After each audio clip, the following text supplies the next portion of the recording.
Buenos días, profe. Buenos días.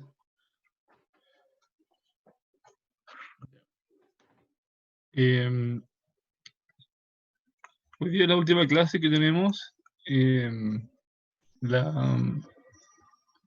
voy a grabar para que después que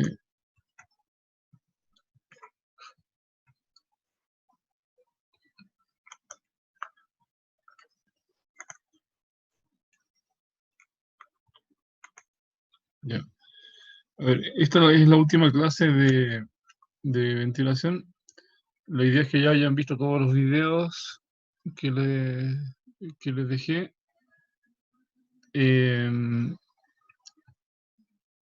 Y esta clase tiene por objetivo resolver dudas de esta que les puedan haber quedado, o bien respecto del proyecto que vamos a revisar.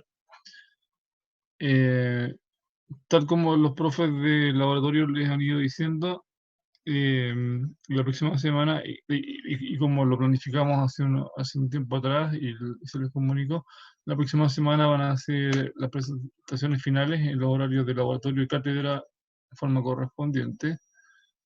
Hay un grupo que parece que vamos a tomar el día martes también, vamos a aprovechar unos espacios, porque no nos caben en todas las secciones, por el tiempo de 20 minutos que necesitan. Entonces la idea de las presentaciones de la próxima semana es que cada grupo tiene un horario, en el cual le toca, entre comillas, presentar, que más que nada es resolver dudas y ver el estado final del proyecto. ¿Ya?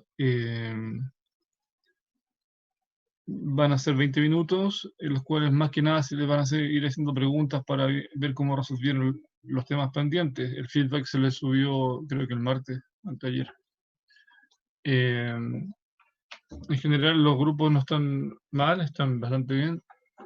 Algunos un poco más bajos que otros, pero el nivel no está mal. Y la idea es que complementen ese trabajo y lo terminen. El tiempo necesario para eso es bastante poco, tienen que invertir un par de horas y con eso terminan el trabajo, la mayor parte de los grupos, más el informe. ¿Okay? Entonces la idea es que vayan bien preparados todos los integrantes del grupo para poder hacer frente a la presentación final. ¿Ya? Y eso, no sé si les quedan dudas respecto del informe para que eso lo vayamos cerrando rápidamente.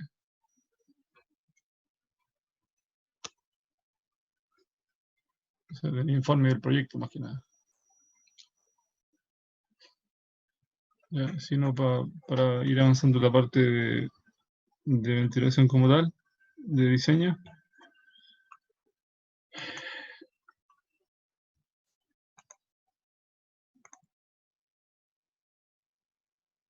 El informe se puede entregar, si lo tienen listo y no hay mayores reparos, lo pueden entregar el mismo día. Y si requieren más tiempo, se les puede dar un día más para entregar el informe con las cosas pendientes que hayan quedado. Ya.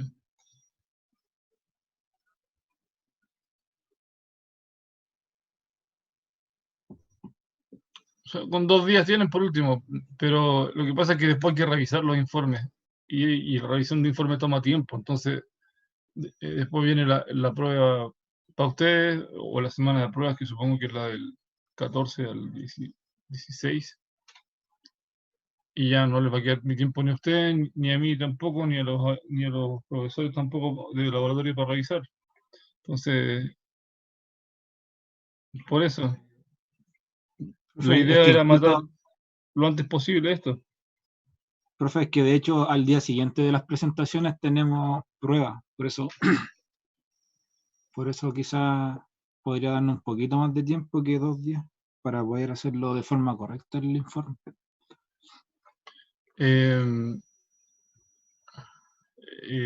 Depende cuándo tienen pruebas, no sé.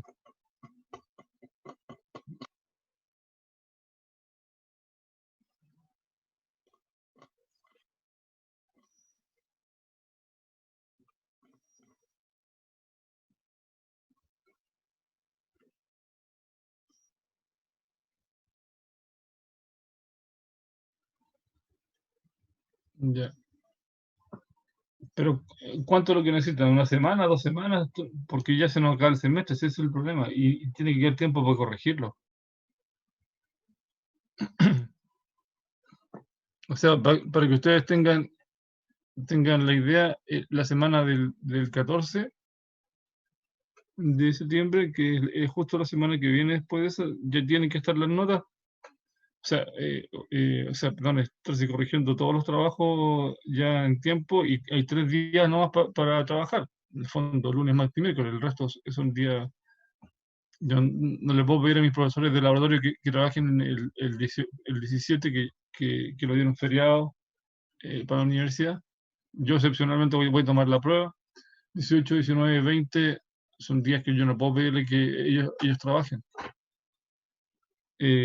laboralmente. O sea, eso corrigiendo informes. Entonces, entiéndame que estamos contra las cuerdas porque después esa semana tienen que estar listas las notas, porque ustedes tienen que saber qué nota tienen para ir a examen, que es la semana del 21. Entonces estamos todos contra las cuerdas, ustedes, nosotros. O sea, por eso la idea es darle un par de días. De hecho, el último grupo que parece que está el día viernes. O sea, nosotros vamos a tener que corregir apurados esos informes. Imagínense yo que tengo que corregir las pruebas una vez que se las tome el día jueves. El jueves 17. Voy a tener que trabajar días feriados para poder corregirle las pruebas.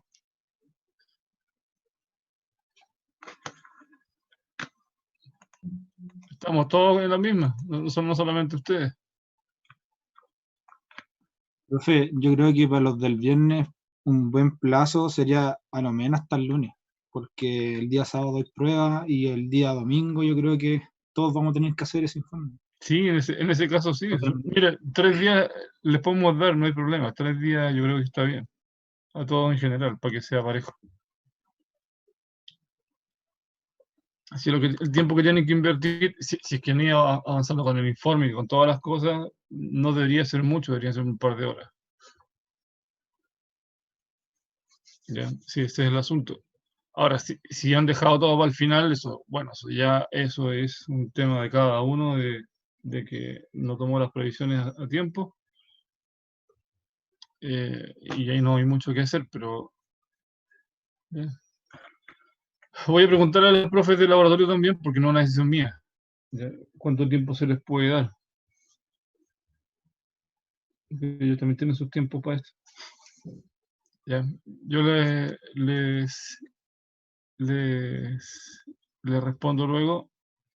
Yo creo que con 3 días como máximo ellos me van a permitir, no más que eso. Y seguro que estoy viendo yo también por los plazos muy, muy acotados que tenemos. Ya, muchachos, lo otro, ¿traen dudas respecto de aspectos de diseño o sencillamente voy yo haciendo una pasada en lo que habíamos quedado?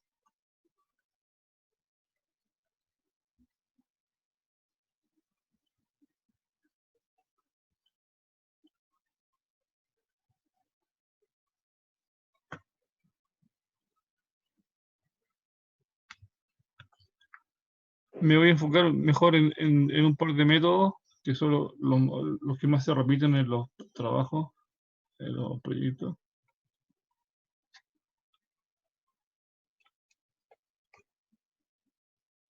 Ya. Sí, creo que es aprovechar un poco mejor el tiempo.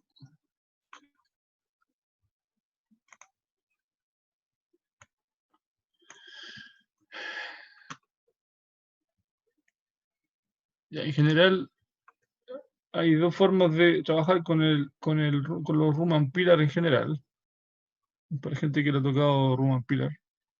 Y es que depende de las ubicaciones de entrada y salida. Si es una zona ciega como esta, en la cual hay una zona de entrada y salida que va junta. Hay dos formas de trabajar. Una es con tapados a medida que vamos haciendo los caserones, suponiendo que estas de aquí son las frentes de trabajo, aquí se están haciendo los desarrollos. Entonces una forma es ir, suponiendo que estos son caserones ya abandonados, estos de acá. Si nosotros dejamos que el aire entre por una parte y salga por la otra, tenemos necesariamente que ir colocando tapados en las galerías para poder hacer que el aire circule. Entonces, en este caso, estos de aquí representan tapados. ¿Ya? Y el aire va a tomar un camino que va a ser por esta vía, esta de acá, y luego va a llegar hasta aquí y se va a devolver por acá. ¿Okay? Y en este caso lo único que vamos a requerir es un tramo corto de ventilación auxiliar que tome el aire desde aquí, lo lleve hasta acá y el aire se devuelva por acá. Y lo mismo por este lado de aquí. Tome el aire de acá y se devuelva por la categoría para acá y este último tramo también.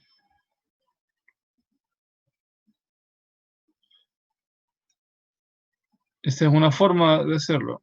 Depende cuántas frentes tengan y los desarrollos que vayan haciendo. Si, por ejemplo, esto todavía no está desarrollado, ya, entonces toman una manga y la van distribuyendo el aire a cada una de las frentes.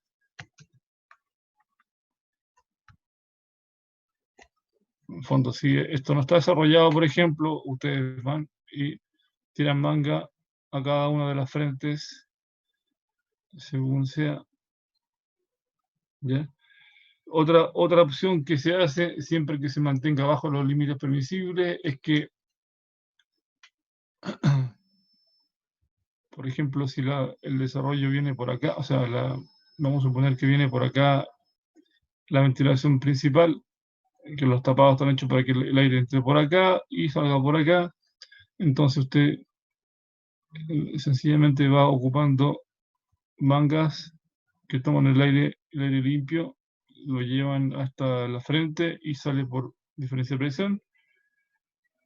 Y la siguiente frente toma el aire que viene de acá, la lleva hasta acá y sale por diferencia de presión hacia acá. En este caso, estamos utilizando el aire contaminado que viene de acá, pasa a la siguiente frente y recircula. Eso se llama recircular el aire. Y es permisible hacerlo, está permitido hacer esto. Estoy suponiendo que esto está tapado. No, perdón. Aquí está tapado. Y el aire circula, por ejemplo, por acá, o bien viene desde acá por alguna otra faena. Entonces, si el aire circula de aquí para allá, ustedes van sacando aire de la galería principal. Y esto es permisible de hacer, no hay ningún problema siempre que el límite de contaminantes se mantenga bajo la concentración exigida por la ley. ¿Ok? Esta es la forma de trabajar con Roman Pillar. La otra forma de trabajar con Roman Pillar es a través de frentes ciegas, llevando el aire con manga desde un punto hasta otro. O sea, por ejemplo, tomo el aire de aquí, lo llevo hasta donde yo quiero y por diferencia de presión de la galería se devuelve por el resto de las galerías abiertamente. Por ejemplo, si yo no quiero tener tapado porque es muy caro, por ejemplo, y tengo todo abierto y voy a suponer que estoy haciendo los desarrollos acá. Entonces una forma es llevar con manga el aire hasta la frente, por el camino más corto que haya, y que distribuyo, y el aire se devuelve nomás por la galería hacia acá, por diferencia de presión. Esa es otra forma, pero es más caro en el sentido de tener que llevar el aire por los ductos mucho tiempo. ¿Ya? Los tapados igualmente son caros, así que aquí puede haber un balance entre técnico económico, entre quién me sale más rentable. Y además es eficiente. Siempre hay un balance entre ambas cosas. Bien. Entre el costo de inversión y el de operación versus el beneficio que obtengo en los avances. Esta es una forma, ¿ya? Pueden haber más variantes que esta, pero cada caso obviamente requiere de ir cautelando que los procesos de circulación de aire se mantengan adecuadamente. El otro método que es se puede usar el shrinkage, que es bastante parecido al sublevel, pero en ciertos aspectos, pero con algunas diferencias también importantes. Ningún grupo usa shrinkage, siendo que es un método que se podría utilizar, aunque es para tonelajes pequeños, ¿ya?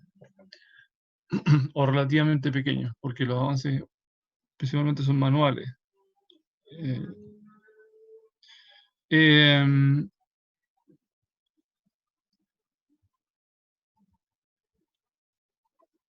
el shrinkage, una de las características es que, bueno, en este caso está más bien idealizada porque hay un subnivel arriba por donde sale el aire viciado, ¿ya? Pero en la mayor parte de las minas pequeñas, que es donde se utiliza, no existe un subnivel superior.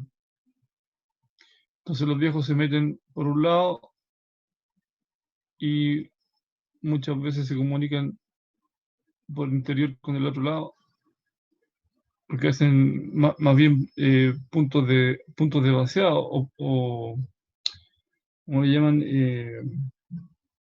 buitras aquí, donde van tirando el material y lo van sacando. Entonces los viejos se meten por estas buitras y van sacando el material en forma ascendente. ¿Okay? En estos casos, la forma de ventilar correcta es que ellos lleven una manga de ventilación. Lo voy a pintar de color azul. Ellos lleven con una manga de ventilación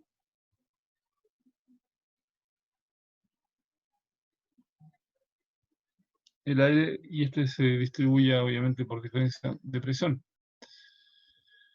Entonces el aire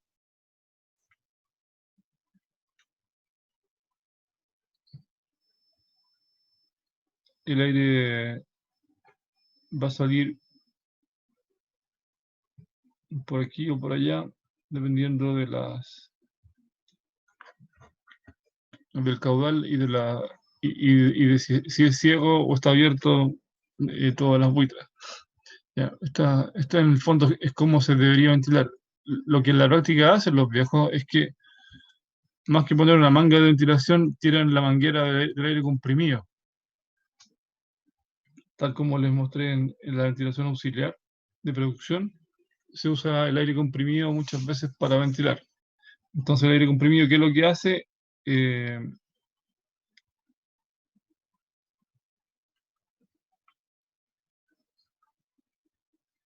Entonces lleva la manguera, que es la que usan para las perforadoras, a medida que van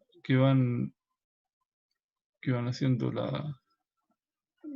en realidad esto es más bien ascendente, usan una perforadoras con una pata y las ponen hacia arriba y van quemando. Y los viejitos dejan la manguera del aire comprimido abierta, entonces esto genera una masa que está entrando acá y por lo tanto una diferencia de presión. La masa que entra, obviamente llena el espacio y va saliendo, y a su vez eso hace que circule el aire, ¿ya? Es una forma de hacerlo.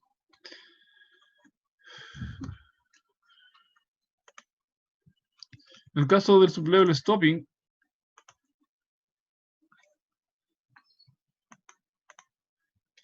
hay muchas variantes, porque el sublevel tiene muchas variantes. De hecho, en Estados Unidos y Canadá se le llama de diferentes maneras que aquí, según el método que se emplea, o sea, ahora variantes tienen un nombre distinto. Y esto, de hecho, hoy en día, por ejemplo, en varias minas en Chile se están haciendo sublevel stopping a un solo nivel, por ejemplo, ni siquiera se usan subniveles. Por ejemplo, en la mina en Cabildo, ¿cómo se llama? El Sauce, la última variante que están usando es que solamente están usando el undercut acá, y en el undercut, en el túnel de abajo, están perforando verticalmente hacia arriba. Claro que no es mucha distancia, son 40 metros a todo reventar. Están haciendo el abanico de abajo hacia arriba y están perforando a un solo nivel. Entonces, supongamos que este es el techo de la explotación. No me quedó muy bonito, pero esta es la idea. Entonces, depende de la variante, es cómo se vaya a ventilar. Hay formas generales de hacerlo, pero si yo estoy en la etapa de desarrollo, obviamente voy a ventilar con ventilación auxiliar. En cuanto conecto con otros subniveles, por ejemplo, ya tengo la etapa de producción, yo puedo entrar el aire fresco por ventilación principal, por ejemplo, por el nivel de transporte. Esto está idealizado, generalmente hoy en Chile no se usan trenes, se usan LHD o cargadores frontales. Y el aire limpio puede entrar por acá y que viene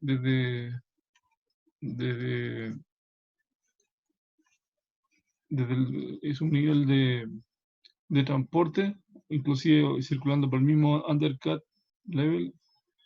Y aquí asciende y sale por la zona del aire, o sea, el aire viciado sale por la zona de los subniveles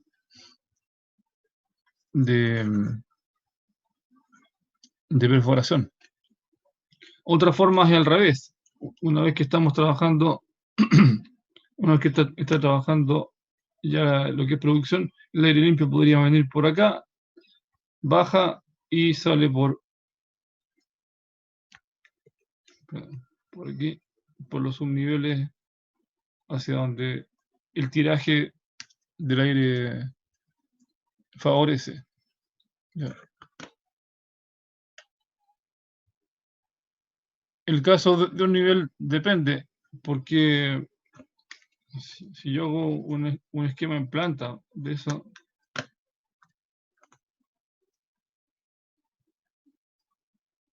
ya. Si yo estoy trabajando a un solo nivel, generalmente la parte fuerte que yo tengo son las estocadas de conexión, que probablemente estén menos separadas entre sí, estén más cerca unas de otras, porque si no, dejo de, dejo de tener buen alcance hacia el mineral. Bueno, aunque se usan palas semiautomáticas telecomandadas, entonces, si este es el undercut y este es el nivel de transporte, entonces por aquí circula el LHD. Entonces, generalmente, para operar los equipos aquí operan, como les digo, telecomandados. No hay, las faenas tienen equipos para eso. Si trabajan así, no meten personas aquí adentro, en el undercut, bajo zona inestable como esta de acá, ¿ya? En Caserón. Eso está prohibido. Para el desarrollo y para la preparación, sí, no hay problema. Se meten aquí y van haciendo los desarrollos correspondientes y las preparaciones. Pero en Caserón no. Entonces aquí se meten para las telecomandadas. Entonces el aire tiene que circular por aquí nomás. No es necesario que se meta aquí adentro en el undercut.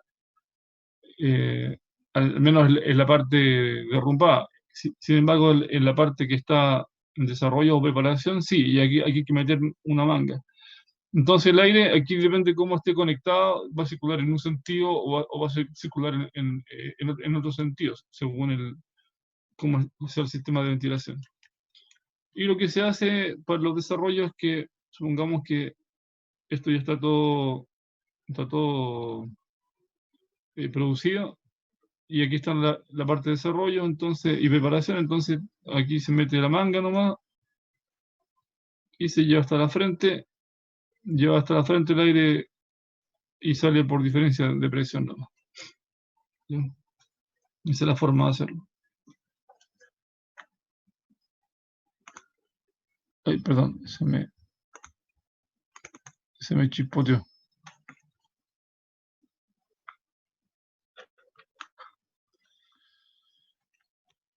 Profe, y en cuanto a las chimeneas de inyección y extracción de aire en un sublevel stopping, ¿dónde conviene más o menos ubicarlas? Si venía de inyección o extracción, eso depende de la configuración de la mina, de la forma, de dónde está la superficie. Pero hay que pensar que las chimeneas solo llevan el aire limpio o se llevan el aire viciado. Nada más que eso. La ubicación de ella, ojalá sea cercana a la zona de explotación, es lo deseable, pero va a depender de la configuración geológica, ubicación, forma de la explotación, de la rampa donde está ubicada. La chimenea hay varios métodos. Inclusive, yo he visto en el Sauce, me parece que lo vimos en una visita de terreno, o sea, que en el fondo nos mostraron esa configuración, es que, por ejemplo, ahí en el Sauce hay una chimenea que va por el medio de la rampa. La rampa es así, vamos a suponer que esta es esta de aquí. Y aquí se accede a diferentes subniveles según sea. ¿Okay? Y la chimenea, o sea, una de las chimeneas, porque no es la única, pero una de las chimeneas de ventilación va por aquí por el medio. Entonces esto es bueno y es malo. Es bueno y es malo. Es bueno porque el aire. Estos son de extracción. Sí, de extracción. Entonces, esto se comunica, obviamente, mediante una pequeña estocada a la rampa, y de ahí comunica con algún subnivel, por ejemplo. Vamos a poner aquí una estocada y comunica en subnivel. ¿Cuál es el problema de esto? O sea, esto es bueno en el sentido de que si yo tengo esto abierto, es capaz de llevarse el aire viciado rápidamente hacia afuera, desde el subnivel. ¿Ya? Y por ejemplo, aquí el aire puede ascender por la rampa, va para allá, ventila todo este caserón de acá, da la vuelta y se va por aquí. ¿Ok? ¿Cuál es el problema? La rampa es de uso continuo y de hecho es uno de los lugares más utilizados. Y si usted pone una puerta doble sobre todo, para evitar que el aire, o sea, para hacer que el aire se vaya por aquí y se vuelva por acá, entonces va a interferir al transporte, a todos los vehículos que pasen por ahí. Porque la única forma de ventilar esto, que el aire se vaya por acá, es que usted ponga una puerta. Si no, el aire lo que va a hacer es el camino más corto que esté acá y se va a ir directamente hacia la salida. ¿Ok? Entonces, tiene sus cosas buenas y malas. Hay configuraciones como las que voy a devolverme un poquito, como las que se muestran al principio, que son los accesos de ventilación.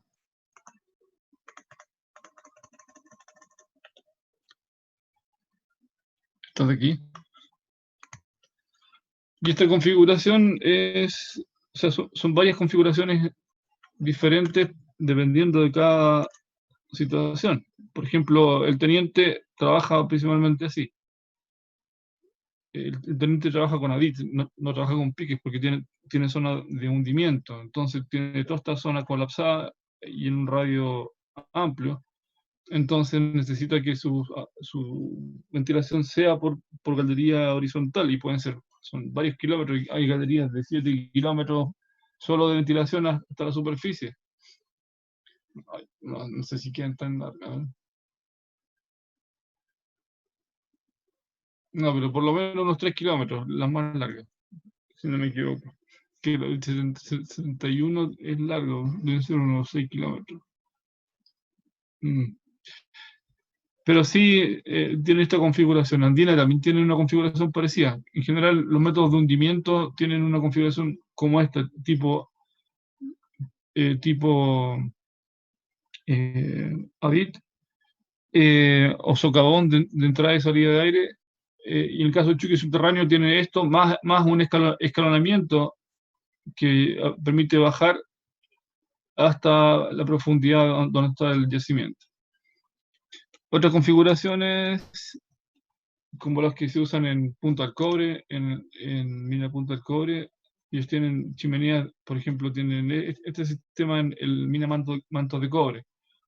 Ellos tienen ventilador de extracción, que en realidad no está en superficie, está bajo tierra, modalidad booster, está como por aquí, y ellos inyectan, o sea, extraen aire viciado, y por diferencia de presión circula el aire así. El problema de ellos es que tienen la pura embarrada en los niveles antiguos arriba, entonces hay mucha hay mucha fuga, ¿ya? No están bien tapados porque hay muchos caserones antiguos, etcétera, y se les va el aire tempranamente y poco llega al fondo.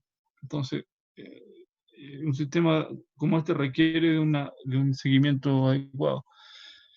Un sistema más adecuado sería el de inyección directo a los subniveles profundos y extracción a los niveles, o sea, extracción directa del aire viciado. Esto es lo mejor, sobre todo minas profundas, ya que superan los 500 metros, 600 metros de profundidad. Ya, y se puede usar alternativamente la rampa como para llevar aire limpio o viciado según sea la configuración. Bueno, esta y esta acá son parecidas. Esta más que nada es para cuerpos profundos también, en el cual el cuerpo ya no va desde la superficie o cercano a la superficie, sino que esto ya es pensado, se parece mucho, pero está pensado esto en hacer pique. Pique se refiere desde la superficie, escavo hacia abajo, al mismo tiempo que voy haciendo una rampa para accesar al cuerpo en profundidad. ¿Ya? Y hay otros, obviamente, que combinan el ADIT con pique vertical, por ejemplo, que pudiera estar suficientemente cercano a la superficie para accesar con chimenea o pique, según sea. Depende de la ubicación, forma del cuerpo, etc. Hay muchas variantes entre medio. Escucha, de nuevo me embarré.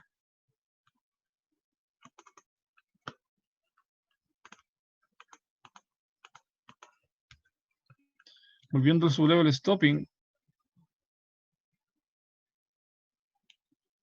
esto es lo que les decía adelante, que yo puedo ventilar desde el nivel de transporte en un sentido u otro, de manera que el aire circula de manera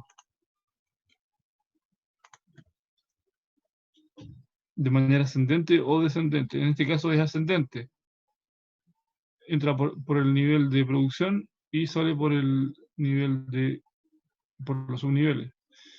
Ventaja respecto del confort de los trabajadores es que los trabajadores aquí van a estar con aire fresco trabajando, y los equipos, y los de los subniveles superiores van a estar con aire viciado y probablemente con bastante polvo, que es el tema principal aquí. Si es inverso, obviamente el polvo que van a estar en el acarreo o el traspaleo de los equipos se va a ir por el subnivel de producción, o sea, de transporte. ¿Ok? Entonces depende de lo que uno quiera mantener. Generalmente es difícil mantener niveles tapados permanentemente para conservar la ventilación, porque muchas veces estorban a la faena de producción. Entonces, si yo quiero poner una puerta aquí y dejar solo un subnivel para que salga el aire viciado, y por ejemplo yo estoy perforando acá y no quiero que los viejitos se contaminen con el polvo acá o con los gases de escape, aunque deberían estar diluidos suficientemente bien para que eso no suceda. Pero el polvo, por ejemplo, puede ser molesto. Entonces yo puedo poner una puerta y el aire no va a entrar por acá, o va a entrar mucho menos. ¿Ya? Es una forma, pero... Y lo otro es que si yo tengo un viejo trabajando acá, yo le pongo una puerta y lleve aire con una manga con presión positiva, entonces el aire en vez de salir por acá va a tener una presión positiva que viene de la manga y que está tirando aire por aquí. Obviamente tiene que haber una puerta para evitar que el aire de la corriente principal se vaya por acá. Entonces uno puede ir adoptando diferentes estrategias. Todo depende también de cuánto está dispuesto a invertir, porque todo esto es plata y tiempo. O sea, poner una puerta es plata, aunque puede ser una puerta móvil. También se usan cortinas, las cortinas de lama que vimos en algún momento, las cortinas de lama que van colgando acá, como la de los carniceros. Eh, Perdón. Aquí, si tengo el viejo trabajando, el perforista aquí trabajando, puedo poner una cortina de lama si es que la presión no es muy grande. Y eso ayuda a frenar el polvo eh, y que circule mucho aire. Ya, diferentes estrategias ya van a ir descubriendo cuando trabajen la faena. Bueno, y otra metodología que me parece bastante en los proyectos es el cut and fill. Ya el cut and fill es una muy buena estrategia. Hay muchas variantes de cut and fill, muchas.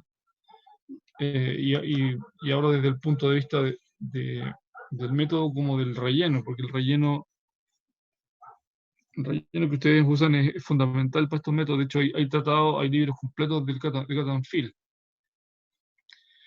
Y esto puede ser ascendente, descendente, por banqueo, etc. Aquí se usa bastante lo que es la ventilación auxiliar. De hecho, el método depende de eso. Entonces, aquí en este caso hay un ORPAS, en este caso dice que se usa también simultáneamente como pique de extracción de aire viciado.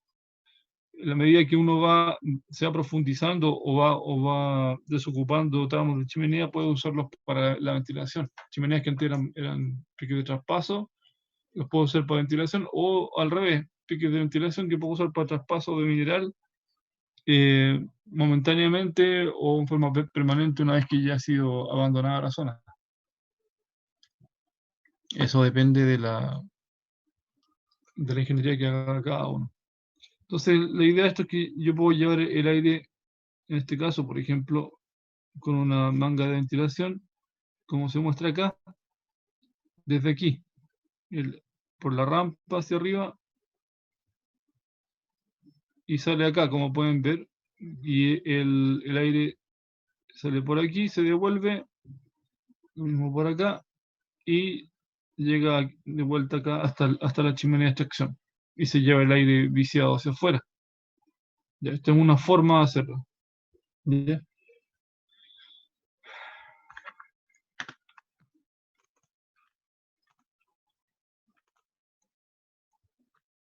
Esta es es un perfil de lo mismo, de hecho esta es de la mina, no sé si mina,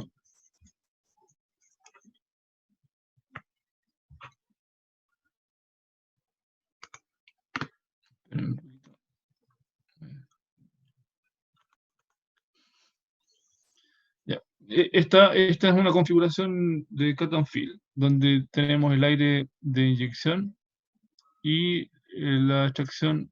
Entonces, la circulación es de un lado hacia otro, de izquierda a derecha, y el aire va circulando por los diferentes subniveles. Este que ven aquí es el cuerpo mineralizado, toda esta zona envuelta aquí que pueden ver. Entonces el aire entra por una parte, se suministra el subnivel con ventilación auxiliar y se extrae por la misma galería hasta el otro nivel. Estos sistemas son muy usados en Estados Unidos y Canadá, y ellos controlan con un ventilador principal, generalmente uno de extracción y otro de inyección, y alimentan a los subniveles con louvres, con reguladores de flujo variable, tipo persiana. Se llama Louvre como el Museo del Louvre. ¿Okay? Entonces, estos reguladores de flujo variable, si los niveles están activos, entonces permiten, con un sistema VOD de ventilación bajo demanda o control de la ventilación, regular a distancia la apertura de cada uno de los subniveles de estos reguladores, perdón, y dejar pasar el aire según sea. Entonces, es una ventaja interesante usar esos reguladores y hace que el sistema sea casi automático según se vayan activando los subniveles. Y en la medida que voy cerrando niveles, que estos niveles ya están abandonados, hago un tapado acá, rescato el regulador y me lo llevo a otro subnivel más abajo. ¿Okay? Y así me voy profundizando en la medida que se pueda. ¿Ya? Esta es la filosofía que se llama de control o la filosofía de ventilación de la mina. El cómo voy a ventilar la mina en la medida que mi explotación va avanzando. En este caso sería un cut and fill descendente, o sea, descendente en el sentido de que la mina avanza hacia abajo, se profundiza. Porque puedo estar usando un cut and fill ascendente simultáneamente aquí, en el sentido de que... voy a poner un lápiz. Podría ser ascendente en el sentido de que yo voy de abajo hacia arriba con relleno, voy rellenando y voy ascendiendo. ¿Ok? Pero la explotación en general va hacia abajo. O sea, yo habilito dos subniveles. Una vez que termino esta zona, paso a la siguiente y voy rellenando de acá hacia el nivel de arriba. Y así. Y voy dejando pilares entre medio. Bueno, eso es más de método que de lo que me corresponde a mí, pero la forma de ventilar es la que depende del método.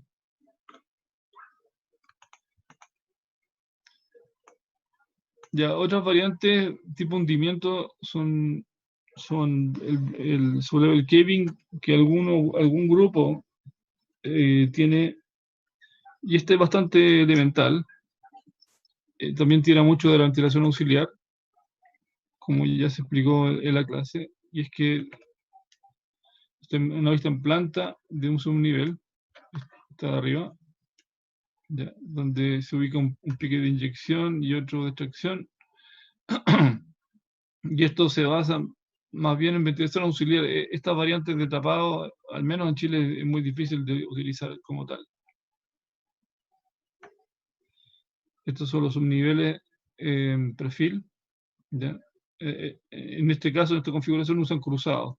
Pero lo más habitual es que se usen ventilación auxiliar como esta.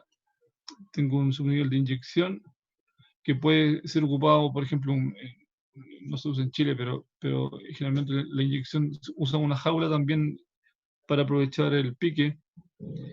La jaula para transporte ya sea de personal o el skip para el mineral.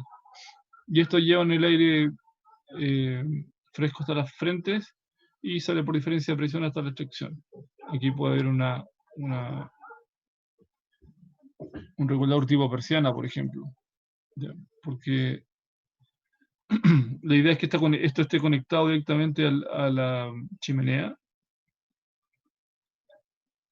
para que el aire no se me escape directamente acá. ¿Ya? Entonces, también puede ser una configuración al revés, podría haber una configuración de extracción de la auxiliar. En el fondo, esto está conectado acá, y esta parte, el aire entra por presión positiva para acá y sale a través de las mangas, por los ventiladores hacia la extracción, y la otra configuración posible. Ah. Ya.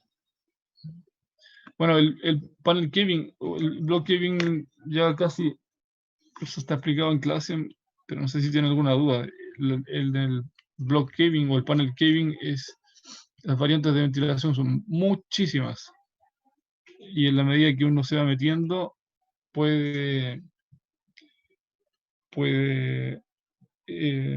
entender generalmente que se usa como en muchas minas, una inyección y una extracción, no necesariamente con ventiladores en ambas, pero el teniente, por ejemplo, usa ventiladores en ambos subniveles. Hay subniveles, en este caso, que van por abajo de inyección y otra de extracción. Entonces el aire lo que hace es que se usan ventiladores secundarios, unos boosters, que van aquí y meten el aire para vencer esta pérdida, sobre todo, que es muy complicada de vencer, y sale por una que está un poco más allá hacia el subnivel de extracción. Entonces el equipo que está trabajando acá, polvo y gases, son extraídos inmediatamente sin contaminar otras áreas. Ese es el ideal o la filosofía de trabajo en los subniveles más contaminantes, que son los de producción.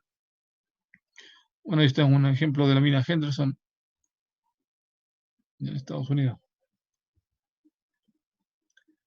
Ya, con los ventiladores de inyección principales y los de extracción, y cómo se van cruzando estas, que en el fondo es esto que estoy mostrando acá.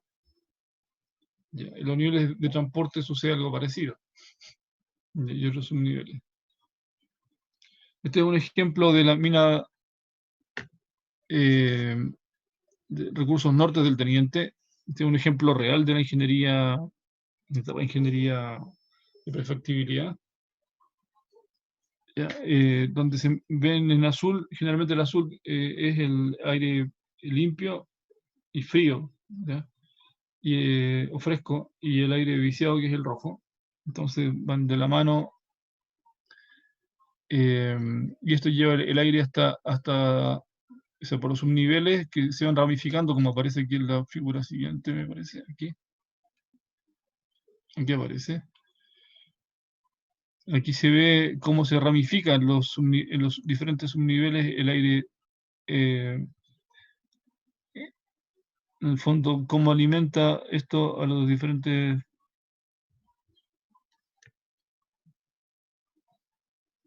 calles, que a su vez se conectan a través de chimeneas o piques principales. ¿Ya? Aquí se ve más claro esa configuración.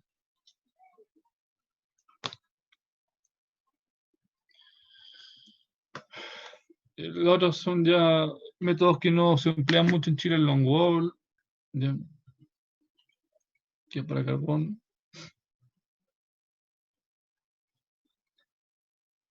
¿Ya? ¿Alguna otra pregunta que tengan? ¿Alguien que quiera hacer alguna pregunta? Que el tiempo que nos queda es poco. ¿Ya? Profe, Dígame. en el Roman Pillar puede haber alguna variante que solo sea ventilación principal, que te esté dando resultados, obviamente. Sí y no. En el fondo, a ver, si volvemos a lo de Roman Pillar, el Roman Pillar, si se emplean tapados, sería ventilación principal, como esto Claro. aquí. Pero necesariamente puede parecer un poco divertido, pero supongamos que estas calles tienen 20 metros de largo, Sí, ¿ya? O aunque sean 10 metros de largo, estos frentes de aquí. Entonces usted necesariamente tiene que tomar una manga y llevarle aire fresco a esa frente, porque si no los gases y el polvo con las tronaduras no se van a quedar atrapados y usted no va a poder meter personal. Aunque sea un tramo corto, tiene que meter auxiliar. Bueno, tiene que ser aguas arriba, unos 10 metros, más los otros 10 o 20 metros que tenga este desarrollo. Además, hasta que da la vuelta al pilar acá, probablemente sea otro tanto más de metros. Finalmente van a ser 30 o 40 metros de frente ciega, o inclusive más. no, pero por lo Entonces, general, usted no comunica esta calle con esta otra, como que queda, no sé si me entiende, como que esta ¿cómo? vuelta no necesariamente, en esta unidad de explotación, yo no me doy esa vuelta por acá, como que dejo esa calle, la última, no se comunica con la anterior, al menos no por ahí en donde usted Ya, marcó con rojo.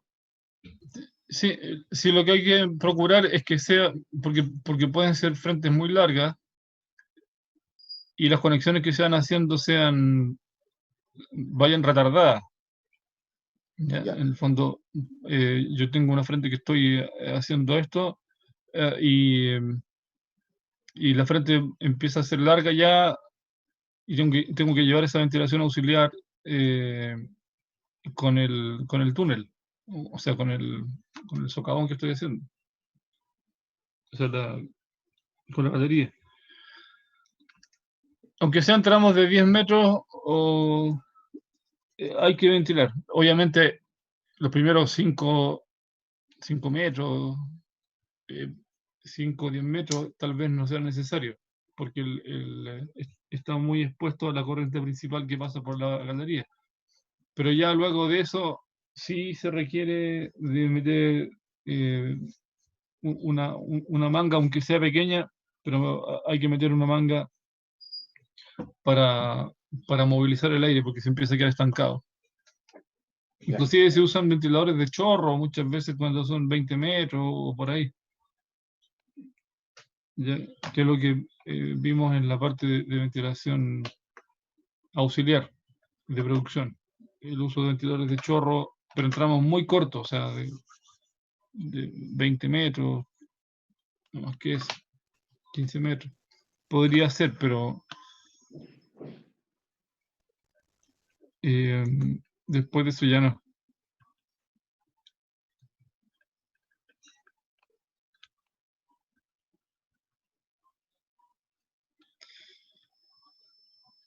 Esta parte de lo que es ventilación auxiliar, o sea, principal de los panel Kevin, ténganlo en cuenta sobre todo para el proyecto principal, para el proyecto de taller, que después tienen que hacer el proyecto de ventilación y no saben cómo hacerlo, entonces tratan de dejar bien asimilada esta parte. ¿Ya? Del plan minero es un punto importante porque el plan minero de producción depende necesariamente de la ventilación o que la ventilación y el plan minero de producción vayan de la mano. Para el plan minero, para los de ejecución que no tienen diseño subterráneo, eh, bueno, igual yo creo que algo les mencionan, pero en el fondo es el plan de producción de corto, mediano y largo plazo. Y cómo se desestructura en lo que es el plan de construcción y desarrollo, el plan de explotación, los ramp-up que obedecen a cómo se va a ir desarrollando hasta alcanzar el tonelaje de producción diario de régimen, ¿ya? Cómo se despliega el plan de inversiones, cuando tiene que ser ejecutada cada obra, tempranamente muchas veces. Entonces, ¿qué es lo que explicamos esta gráfica que desarrollamos está bastante buena. Y explica un poco eso. Bueno, esta gráfica tiene el inconveniente de que pone etapas de preparación, y no necesariamente hay preparación tempranamente. Esto generalmente es desarrollo todo el primero o segundo año, dependiendo de lo que esté presupuestado en el plan minero. Entonces, si yo voy a partir con la producción el año cero, que se le llama el año cero del proyecto, tengo que partir antes con lo que sería el plan de desarrollo. Por ejemplo, los accesos a la mina, como acceso a la mina, a través de una galería, o sea, de un socavón, pensando en un proyecto que nace de cero. Luego, que voy haciendo los desarrollos, llego a lo que sería la zona de explotación, entonces empieza lo que sería preparación, y se despliega esta parte amarilla. Y al año cero tengo que tener todo listo para empezar a producir. Por lo tanto, todo lo que es ventilación, y generalmente suelen ser de las primeras obras que se hacen junto con los accesos, se hacen también las chimeneas de ventilación. Chimeneas o socavones dedicados a ello. Entonces yo cuando estoy produciendo tengo que tener ya sí o sí trabajando en la ventilación principal. O sea, la auxiliar podría ser toda esta primera etapa.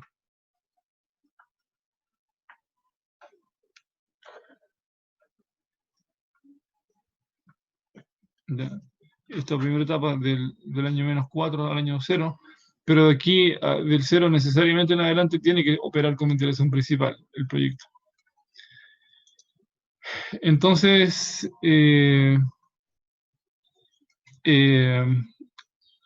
toda esta parte verde, toda esta zona verde, bueno, esto es lo que se llama el ramp-up. Este periodo es el ramp-up o de ascenso de producción hasta alcanzar el régimen. Luego me mantengo una cantidad de años, luego el ramp-down, que es donde se baja el nivel de producción gradualmente hasta cerrar el proyecto. Ya los desarrollos en un momento se detienen y solo queda preparación necesaria para seguir produciendo el último periodo y luego el cierre. ¿Ya? Entonces este esquema es súper importante y es como ya un proyecto sólidamente queda definido y a qué corresponde cada cosa. ¿Ya? Yo no se los he pedido explícitamente en el proyecto, pero sería bueno que cada grupo ojalá llegue a algo como esto. Finalmente es cómo se va a trabajar con el aire y cómo se destina cada parte del aire a cada cosa, a cada etapa distinta.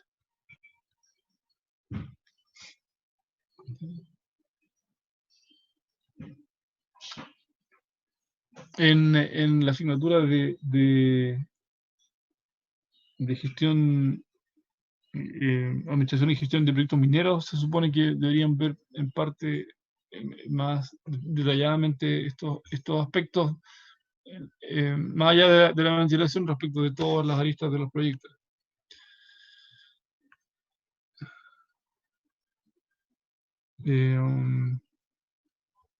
Entonces aquí vienen unas recomendaciones que son de Mirra y de McPherson respecto de la construcción de pique de chimenea. Son cosas específicas del aprovechamiento de esto.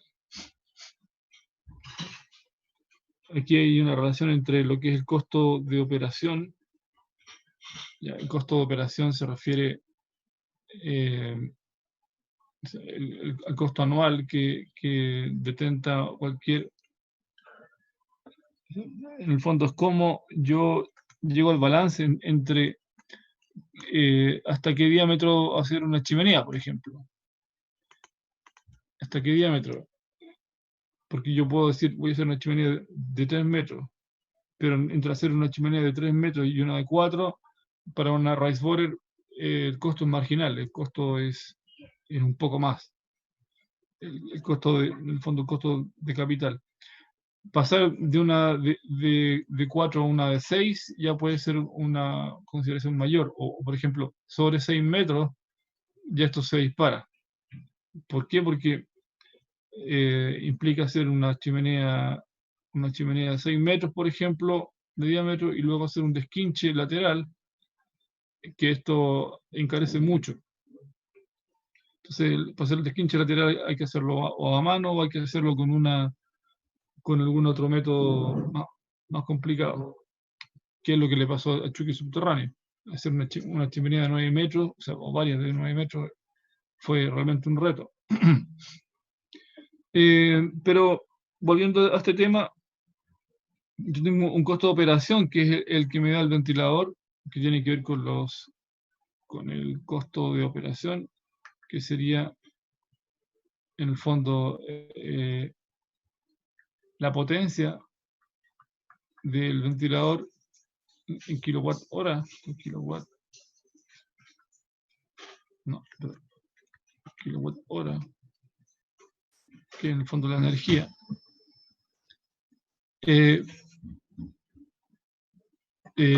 Por el tiempo de utilización, que serían 365 por 24 horas, multiplicado por el costo del kilowatt hora.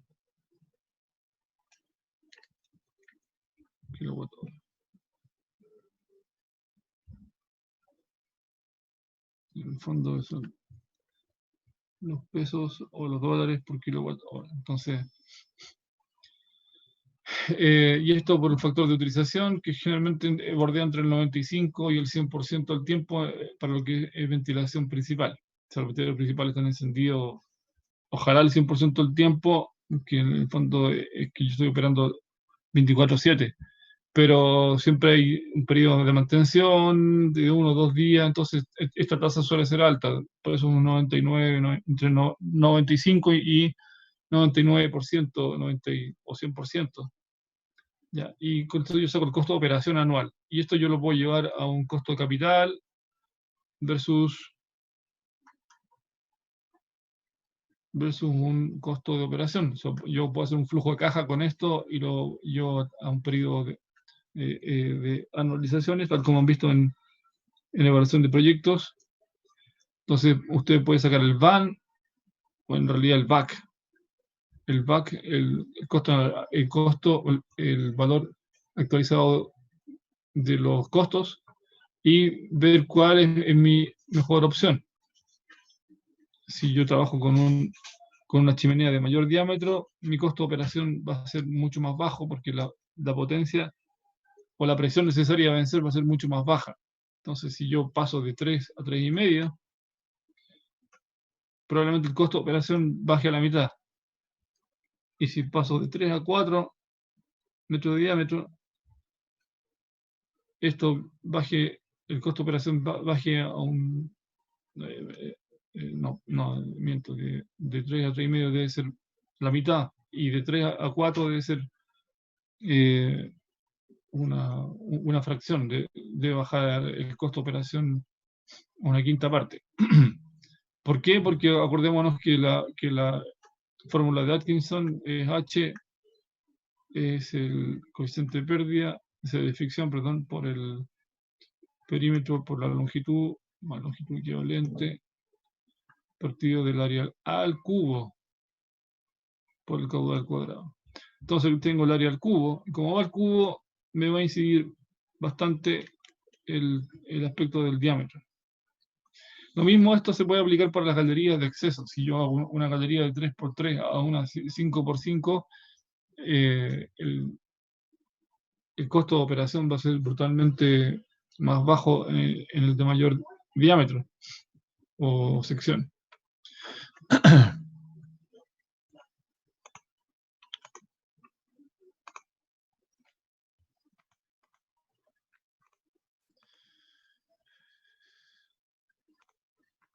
Bueno, en cuanto a los incendios, no sé si quedan claros los aspectos de cómo se hace un plan de emergencia.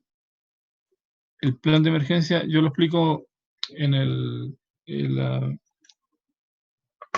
la clase, ¿ya? En la clase que le subí, pero no sé si tienen dudas. Esta parte es súper importante porque la vida de los viejitos dependen de esto, de que usted sepa de los planes de emergencia. Ya, esto es, apréndanselo al hueso, todo esto, esta parte. Ya.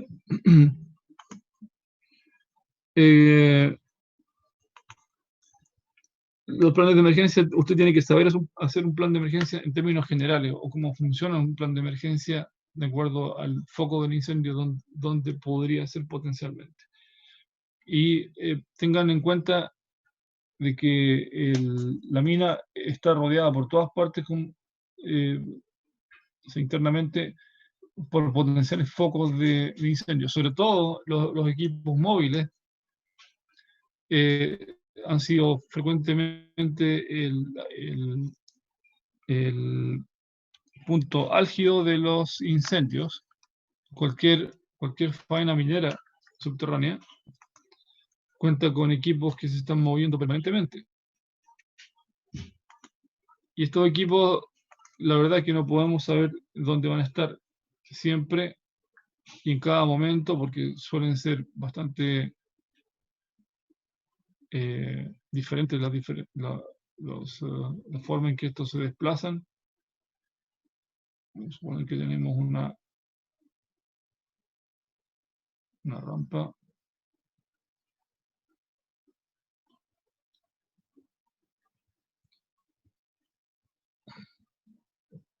Vamos a suponer que esto es una chimenea de extracción. Y aquí hay varios subniveles que operan.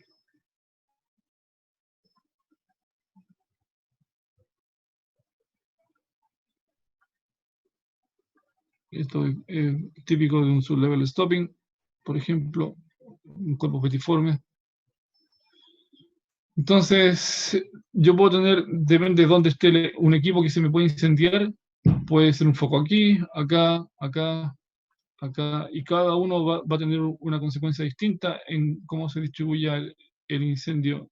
Generalmente, cómo se distribuyen los contaminantes y el monóxido de carbono, que es el que mata más gente en caso de incendio, más que el calor. Generalmente se trabaja con un foco simultáneamente, o sea, un foco a la vez, no varios simultáneamente. Entonces, si el foco va aquí y la extracción es acá, esto puede ser una chimenea que al estar una rampa que al estar conectada con la superficie, el aire baja por la chimenea y tiende a seguir un camino por allá. ¿Ya? Si es que está tapado adecuadamente las entradas a los subniveles. Y así diferentes otras configuraciones. Por lo tanto, si yo tengo un foco que es acá del incendio, tengo que seguir el sentido lógico de esto según los tapados y puertas que hayan, obviamente. Y el aire, yo sé que se va a ir principalmente, el aire contaminado se va a ir por aquí hacia allá. Va a salir naturalmente por acá. Si el foco fuera otro, por ejemplo,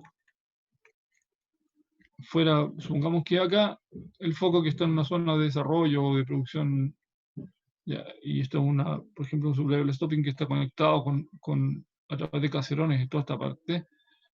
Yo sé que si el incendio es aquí, el aire va a estar limpio hasta acá y va a seguir un camino como este.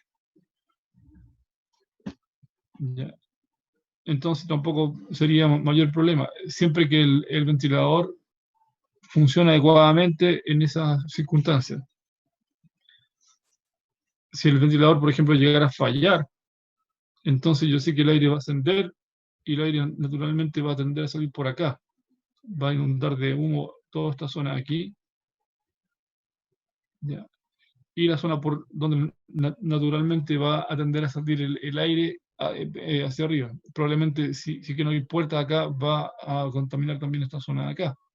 Pero lo lógico es que las zonas inferiores se mantengan libres de aire. Entonces yo puedo planificar que los viejos que están en estas zonas vayan a refugio o a superficies si están cercanos. Y así en los diferentes focos que puedan haber. Yo tengo que suponer cada caso como una particularidad y cómo tienen que operar simultáneamente los jefes de turno o las instalaciones, que se cierran puertas, se abran otras, se cierran puertas de incendio, por ejemplo, se abran las puertas de ventilación o se mantengan cerradas según sea, tal como se explica en la clase.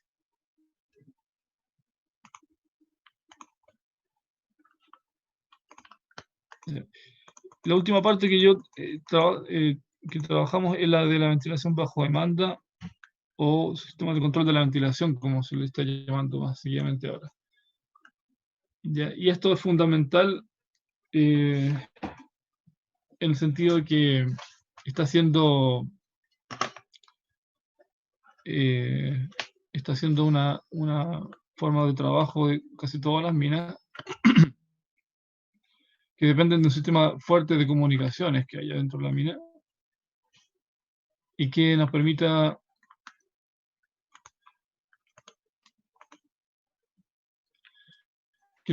operar a distancia y en forma automática o semiautomática según el grado que esté definido. Aquí se definen varios grados, ¿ya? Que son estos de aquí, o varios niveles que se llaman. El control manual, que quiere decir que los ventiladores se encienden o se apagan de acuerdo a un operador que los está controlando a distancia, ¿ya? Este encendido y apagado también podría estar sujeto a un software de control, pero ya los siguientes niveles son los que permiten regular también manualmente el nivel de operación. También el control manual podría llegar a tener una configuración de variación de RPM, pero manualmente, donde haya un operador que lo esté controlando a distancia, por ejemplo. Todo esto requiere de un sistema de comunicaciones fuerte, que se muestra más acá. A ver.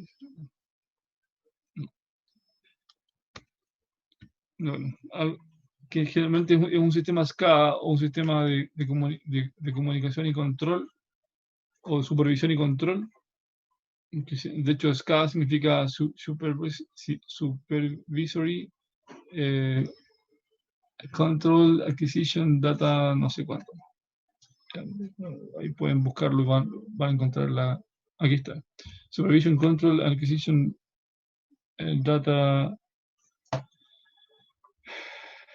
Que en el fondo los sistemas SCADA no son solo de la minería, estos son de cualquier sistema industrial, cualquier planta o sistema que tenga un sistema semi-automatizado de comunicaciones y control. Cuando hablamos de control es que, y de supervisión, es que hay que diferenciar entre supervisión y control. Supervisión es que solo estoy mirando, solo estoy viendo los datos que me llegan de algo. Cuando además lleva control es que yo puedo interactuar de vuelta, y eso desde el punto de vista de las telecomunicaciones es fundamental esta diferencia. Ya, es que yo puedo accionar algo de vuelta, puedo, por ejemplo, accionar una puerta a distancia o puedo variar la RPM de un ventilador. Si, por ejemplo, estoy recibiendo señales de que el ventilador se está calentando los rodamientos, como suele pasar, que traen sistemas de monitorización de los rodamientos y su temperatura, además de las vibraciones. Si es solamente supervisión, yo no puedo hacer nada, solo puedo supervisar y tengo que mandar un viejo a terreno para que apague allá directamente el ventilador o baje las RPM o las módules. Si tengo que el sistema incorpora control, yo puedo a distancia regular todas esas variables. Y el Data Acquisition es que además puedo ir adquiriendo datos frecuentemente, o sea, lo puedo ir almacenando y puedo llevar un registro además histórico, que es lo que se hace hoy en día con la inteligencia artificial, el machine learning y otras herramientas que permiten esos datos tomarlos y además predecir, por ejemplo, fallos de los equipos o o tomar decisiones inteligentes también si se le deja al programa. Entonces, por eso los diferentes niveles están definidos acá, que es el control manual. Luego está por calendarización, que quiere decir que automáticamente el programa que está, vamos a suponer que todas las mañanas a la entrada de turno se encienden los ventiladores en cuanto entran los buses a la mina. Y focalizan el aire en la zona donde circulan los buses. Los buses van a dejar el personal dentro de la mina, como sucede en Andina o en Teniente u otras partes, y encienden la ventilación o focalizan la ventilación en donde está circulando la flota de buses que lleva el personal, que son flotas de varios buses, pueden ser 12, 15 buses, que es una cantidad importante de contaminación. Entonces, automáticamente eso ya está predefinido para eso. Luego está el basado en eventos, que tiene que ver, por ejemplo, con que sucede algo y se activa una alarma o algo que permite una actuación coordinada de varios elementos ante un evento. Por ejemplo, hay un incendio, lo que habíamos anteriormente, un incendio en el sector 4. Y el sector 4 indica que si yo activo la alarma de incendio en el sector 4, quiere decir que, por ejemplo, se para el ventilador de inyección y solo queda funcionando el de extracción. Se cierran 2 puertas de ventilación y se abre, perdón, se cierran 2 puertas de contención y se abre una de ventilación, una de las de ventilación focalizadamente. Y así, si el incendio es en el sector 3, entonces los eventos que están programados para ese incendio son diferentes. O, por ejemplo, que la tronadura que se va a hacer de producción es en el nivel 100, que es diferente a cuando hay tronadura en el nivel 200. Entonces, la ventilación se focaliza para ese lado. Entonces, eso como opera el basado en eventos. Luego está lo que hoy en día está bastante, entre comillas, de moda, o está en boga, que es el tracking, los tracking systems o los sistemas de seguimiento y localización en tiempo real. En el fondo, los sistemas TAC. Se habla de TAC cuando estamos en portales. Los portales son lugares donde pasa el viejito y el TAC que lleva en la lámpara o en el casco, o que lleva el equipo de carguillo, transporte o el equipo que sea, se activa y marca que pasó por esa posición. Pero no se sabe dónde está mientras no haya pasado por otro TAC o haya pasado de vuelta en el TAC. Entonces, se asume que, y esto es un sistema complejo que está en desarrollo todavía, que el sistema de ATAC es un sistema bastante complicado si no se lleva adecuadamente. En sistemas que son fijos es fácil de trabajar, pero en sistemas que son móviles, o sea, o que están en desarrollo o en cambio continuo como en una mina, es más complicado. Esto se está llevando de la mano con lo que se llama el tracking o sistema de rastreo, que va muy de la mano con los sistemas de comunicaciones por fibra óptica y de Wi-Fi a los que van atados los equipos. ¿Ya? ¿A qué me refiero con esto? Que pueden llevar un sistema de rastreo donde, voy a ir a la mina que lo mostré antes, esta, donde el tag puede ser el que se recibe cada vez que paso frente al portal donde dice el tag.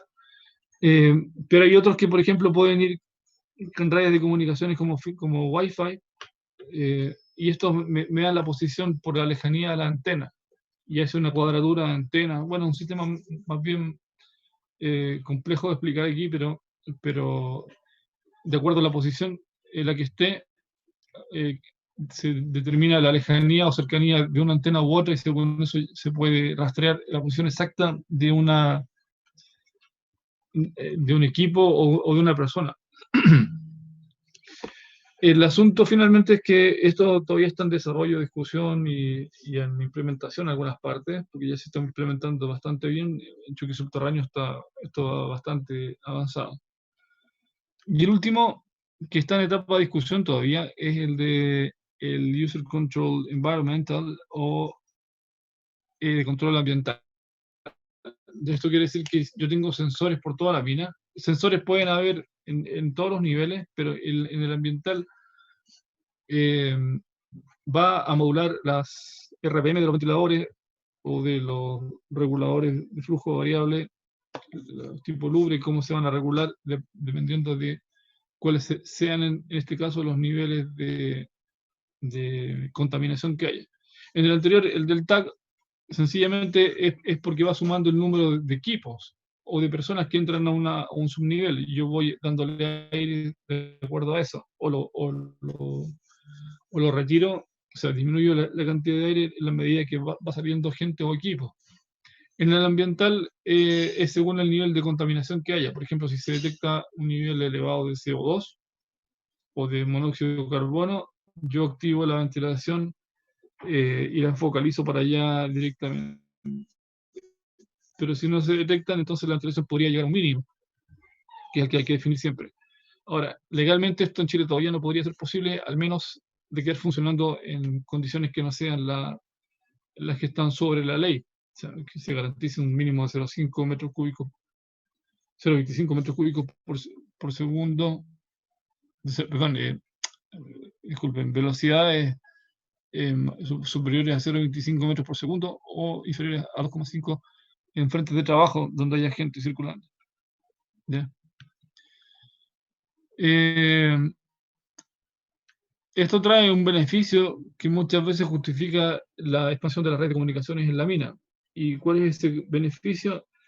Es que toda esta zona que aparece aquí, ¿ya? Esta zona que yo tengo máxima potencia, donde tengo máximo requerimiento. ¿Ya? Entonces, este es mi requerimiento de aire, que llega a ser máximo en este punto del turno. Estas son horas, o sea, el tiempo en minutos en realidad. En el fondo es lo que dura la faena del día. Entonces yo aquí tengo el máximo. Entonces si yo soy capaz de regular las RPM, aquí van al máximo de RPM, por ejemplo, pero el resto del tiempo es ahorro. Todo esto que queda aquí y que queda acá es ahorro. Entonces yo puedo multiplicar el costo que les decía anteriormente de operación, que sería los kilowatt hora por el costo, que serían los pesos por kilowatt hora y por el tiempo, y con esto puedo sacar el margen de ganancias que podría hacer. Pero esto es parcialmente cierto en la medida de que yo no puedo bajar al mínimo absoluto, que sería este de aquí, o sea, al estar justo con lo que se requiere. Puedo bajar a un nivel o modular hasta un nivel adecuado, un poco más alto, pero siempre cuidando de que se cumpla con la ley. ¿Okay? Entonces esto es muchas veces la justificación para poder instalar redes de comunicaciones y sistemas de control que me permitan llegar a un nivel adecuado de RPM y con eso hacer ahorros. Profe, por ejemplo, en la construcción de un túnel de desarrollo o la rampa, ¿cuál sería la operación que requiere el mayor caudal y que sería como la gráfica que requiere esa barrita? Esto está principalmente pensado en ventilación principal. En ventilación auxiliar hay experiencias muy buenas de modular las RPM de los ventiladores, ¿ya? De que no trabajen al máximo todo el tiempo, sino que solo cuando se requiere. Generalmente las faenas que más requieren aire son las de carguillo y transporte, como ya han visto en sus correspondientes proyectos, o bien cuando hay que ventilar los explosivos. Ahí se requiere las RPM al máximo también, ¿ya? Para minimizar el tiempo de entrada de turno, que es un tiempo muy valioso. Ese tiempo siempre hay que cuidarlo mucho, en el sentido de que si yo me extiendo más tiempo, generalmente yo aprovecho el cambio de turno para hacer las tronaduras, pero si yo dejo el turno esperando que den la entrada de la ventilación, entonces ese tiempo que no estoy produciendo o no estoy avanzando, y se me incrementa el costo, o en realidad se alarga el tiempo de desarrollo, y eso es un costo fijo muy alto. ¿Ya? Eso, no sé si le satisface la duda. Sí, Sí. gracias. Bueno, Profe, aquí hay respecto una a eso, regla. Dígame. respecto a eso, si nosotros consideramos que se está haciendo el cambio de turno y ahí se diluyen los gases por tronadura, cuando simulamos en el software, tenemos que considerar la dilución de los gases por tronadura si superan a lo de cargueo y transporte, por ejemplo. Sí, así es. Ya. Generalmente los polvorazos, que se llaman, que Sí, son los tornadores de producción, claro, suelen utilizar mucho más explosivos. Siempre que sea un método que lo use así, por ejemplo, un cut and fill, suelen ser tornaduras similares a los de los desarrollos, ¿ya? O algunas variantes del Roman Pillar. Algunas variantes de Roman Pillar usan banqueo o usan también tronaduras más masivas, pero no suelen ser tanto como un sublevel stopping, ¿ya? Entonces hay que ver cuál es la cantidad de gases que son los que se están removiendo. Siempre suelen tomar más tiempo de ventilar las tronaduras de producción, que son más masivas. A veces hace un turno completo o unas 3-4 horas en vez de la media hora o una hora habitual del cambio de turno. claro. ¿Ya? Profe, ¿cómo Eso, determinamos ese tiempo? O sea, porque muchas veces asumimos que 1 hora de ventilación y es como una de las correcciones de nuestro proyecto, pero usted dice que puede ser más, o incluso un turno completo. ¿Cómo determinamos ese tiempo? ya. Hay varias estrategias para eso. Una es que puede tener multifrente, puede tener más de una frente trabajando. Por ejemplo, una faena, o sea, un sublevel stopping, es raro que tenga solo, salvo que sea una mina un poco pobre, por decir algo, una mina muy de pocos recursos, generalmente tiene más de una frente. Entonces yo focalizo la ventilación a una frente, y para eso todos los elementos de regulación de la ventilación, puertas, tapados, etcétera. Se pueden usar ductos también para ventilar. Se aísla esa zona también. Entonces, mientras yo estoy ventilando una frente, estoy trabajando con la otra, la marina. Entonces, es una forma de operar simultáneamente con varias frentes. ¿Ok? Y así se evitan tiempos muertos.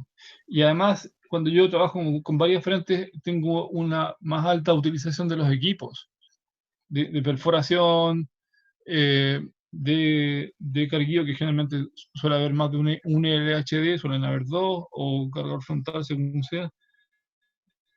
No tengo parado los camiones, entonces tengo un aprovechamiento máximo de los equipos. ¿Ok? ¿Se satisface la duda con eso? Sí, profe, pero en cuanto al tiempo de dilución de los gases de un polvorazo, por ejemplo, ¿eso va directamente relacionado con la cantidad de explosivos? Sí, claro, si la cantidad de explosivo es muy alta, tiene que el aire que usted meta tiene que ir proporcionalmente con la dilución de los gases que va a llegar a lograr. Por la fórmula esa que aparece en, la, en el tema 3, el de los explosivos. Sí, ahí considera como regularmente menor a 30 minutos de dilución de los gases. O sea, la ley establece que debe haber un tiempo mínimo de 30 minutos. Claro. Sí, ese es el mínimo que establece la ley. Y ahí se hace una simplificación de usar 30 minutos. Podría ser menos, inclusive pero tendría que haber un sistema de ventilación que garantice eso. ¿Ya? En el fondo, ¿Y a para cuánto? cumplir con eso, partir de 30 ya sería bueno, pues. Sí, el mínimo son 30, que es lo que dice la ley. Profe, ¿a Diga. cuánta cantidad de explosivo usted lo considera como polvorazo y no? Generalmente la tronadura de producción que suele ser mayor a la del desarrollo. Polvorazo se le llama generalmente cuando yo hago tronadoras en abanico o en,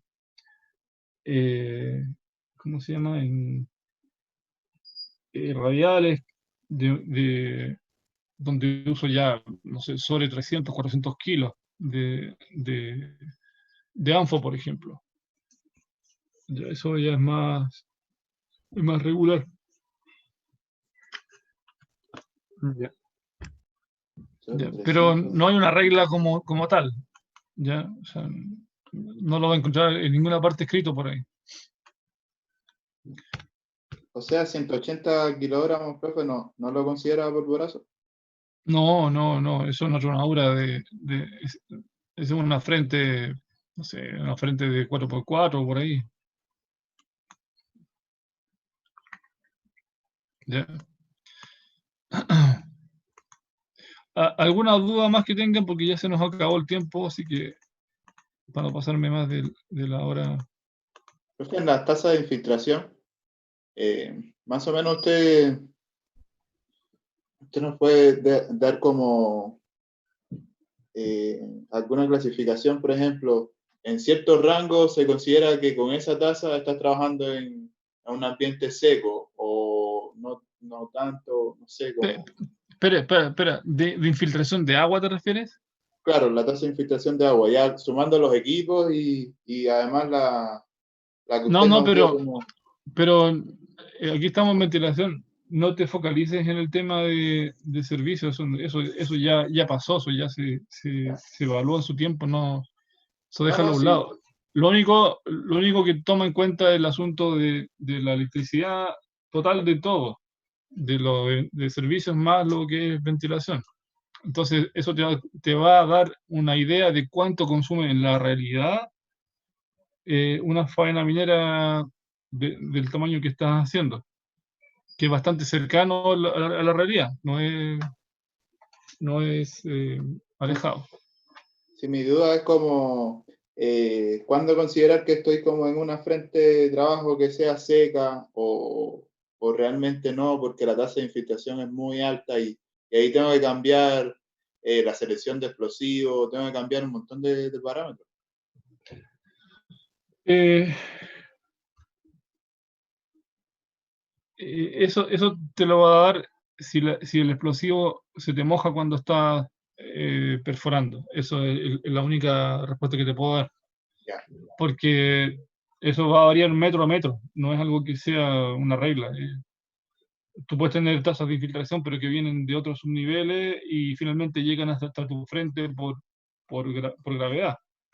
mm, Eh, eh, si el explosivo se te moja en la frente y no puedes meter ANFO, ya tienes que cambiar inmediatamente a otro tipo de explosivo.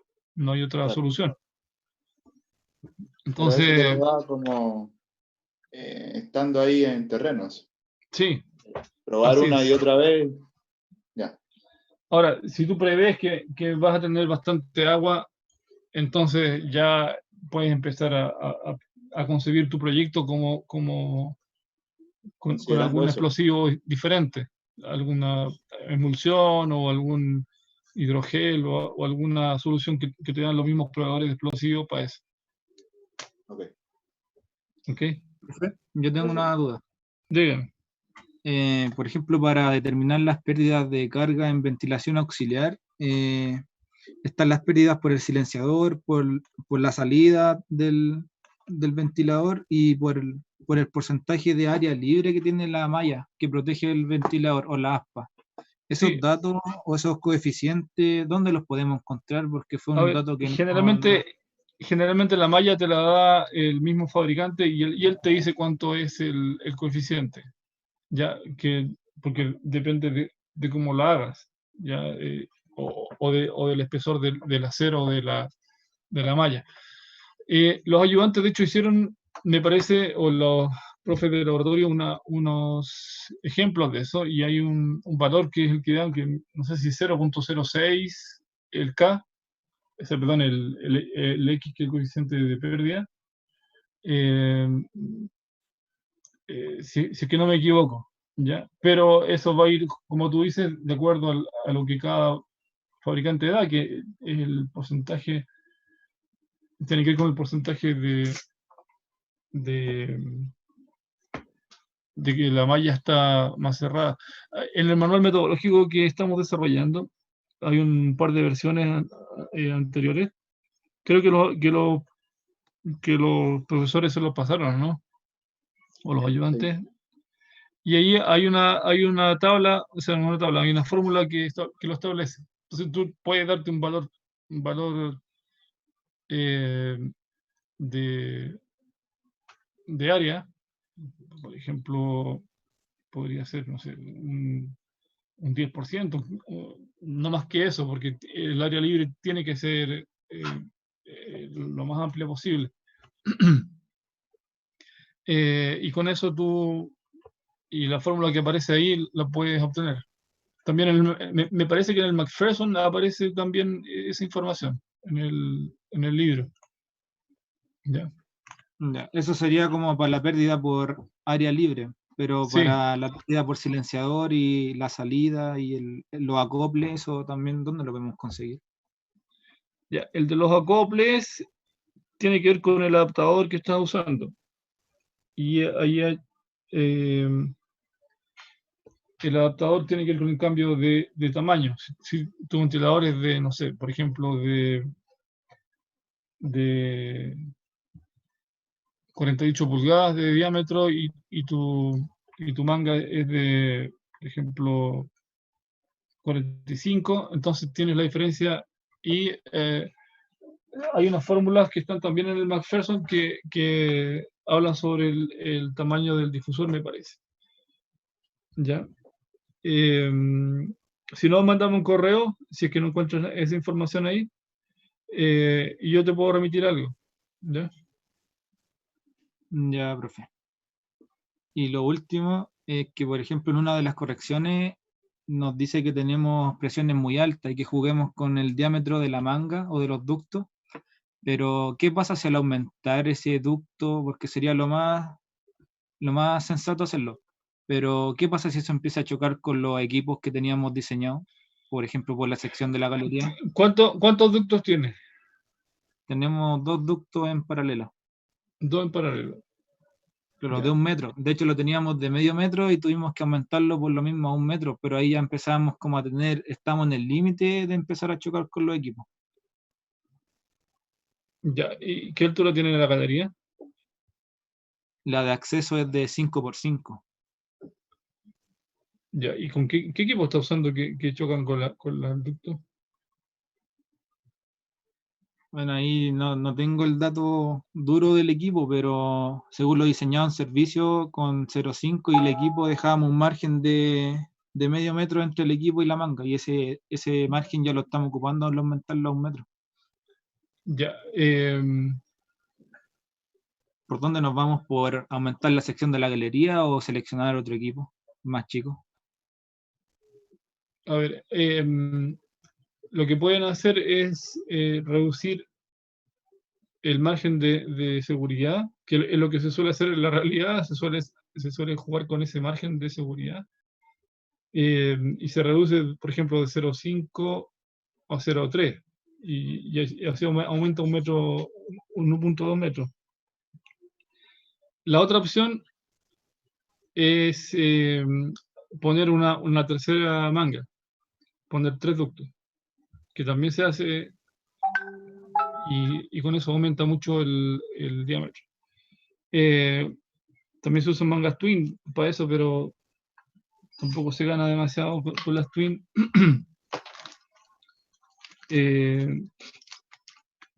Y la otra opción es lo que usted dice, que es aumentar un poco el margen o la altura de la galería. ¿Ya? Pero en su caso, ¿no se le pidió recalcular el caudal o estaba bien? Igual tenemos esa corrección, porque nosotros lo determinamos en base a la voladura de avance, pero usted nos dice como que no consideramos el carguillo y transporte. Pero en ese análisis nos daba mayor el del explosivo. Por eso ocupamos ese valor. Ahí igual quedo con la duda con eso.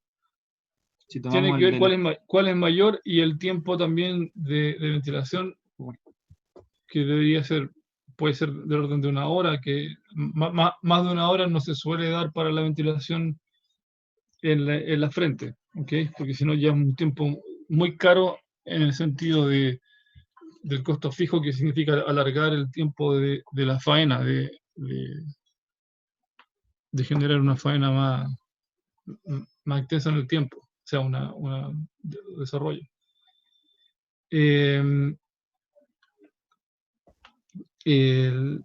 Entonces, el tema de los equipos es el que tiene que considerar en ese caso si fuera mayor ese caudal de los equipos.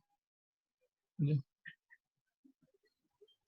Ya, pero si, por ejemplo, ya con los...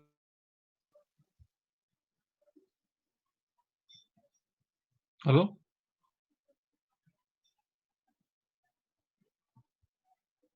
Se le quedó ¿Aló? pegado, parece. Sí. Profe, yo acabo de hacer el ejercicio de dividir, por ejemplo, entre 30 o dividirlo entre 60 y claramente si aumenta ese tiempo de dilución, reduce mucho la cantidad de caudal que requiere diluir por los gases, en este caso la tronaura. Claro. Sí. Entonces lo podemos dejar en 60. Minutos, sí, claro. Ya.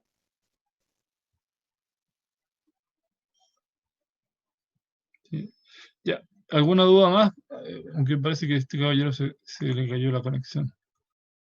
Sí, ahí volví, profe, pero después reviso la grabación. Gracias igual por la respuesta. Ya. Ok.